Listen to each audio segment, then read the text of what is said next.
అమ్మ ఏనుక్కు ఏమైందో ఆ గున్న ఏనుక్కు తెలియదు. తెలిసిందల్లా అమ్మ ప్రేమే. అమ్మతో అడవిలో ఆడుకుంది. అమ్మ ఏనుగు సూచనలతో శత్రువుల నుంచి ఎలా తప్పించుకోవాలో నేర్చుకుంది. గున్న ఏనుగు ఇంకా అడవి జ్ఞానం పూర్తిగా రాలేదు. అదే మనం లోకజ్ఞానం అంటాం కదా. అంతలోనే అమ్మ ఏనుగు చనిపోయింది. గున్న ఏనుక్కు అమ్మ చనిపోయిందని తెలియదు. అమ్మ లేమ్మా అంటూ ఘీంకరించింది. అలా చాలాసేపు అమ్మ ఏనుగు నుంచి స్పందన లేదు. గున్న ఏనుగు ఘీంకరిస్తూనే ఉంది. అయినా స్పందన లేదు. అమ్మ ఏనుగు ప్రాణాలతో లేదని గున్న ఏనుగు గ్రహించిందో ఏమో కన్నీరు పెట్టుకుంది. అమ్మపై పడి ఏడ్చింది. ఇది చూసిన మనుషులు కూడా కన్నీరు పెట్టుకున్నారు.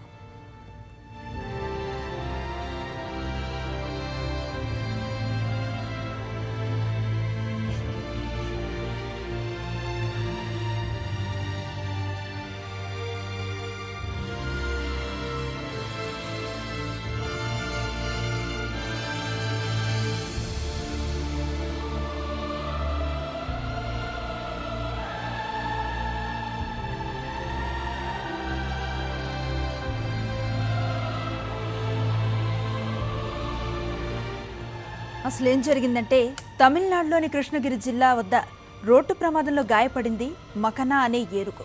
3 రోజుల క్రితం జాతీయ రహదారి దాటుతూ ఉన్న ఏనుగును ఓ గుర్తు తెలియని వాహనం ఢీకొంది. ఈ ప్రమాదంలో ఏనుగు కాలు విరిగి రోడ్డుపైన కూలబడిపోయింది. దీంతో అటవీశాఖ అధికారులు క్రేన్ సాయంతో ఏనుగును లారీలోకి ఎక్కించి సమీపంలోని ఆసుపత్రికి తరలించి చికిత్సను అందించారు.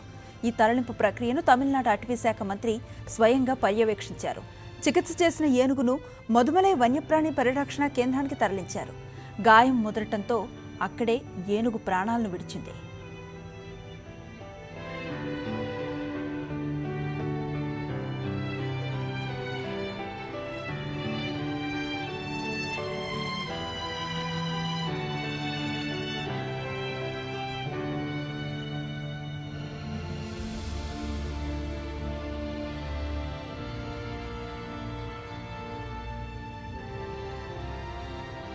ఇవాళ మధుమలై అటవీ ప్రాంతంలోనే మకనాను ఖననం చేశారు. ఈ సందర్భంగానే ఈ హృదయ విదారకర ఘటన చోటు చేసుకుంది.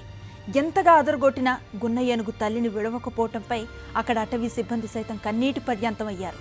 చివరికి గున్న ఏనుగును ఎలాగోలా పక్కకు తీసుకువెళ్లి తల్లి ఏనుగును ఖననం చేశారు.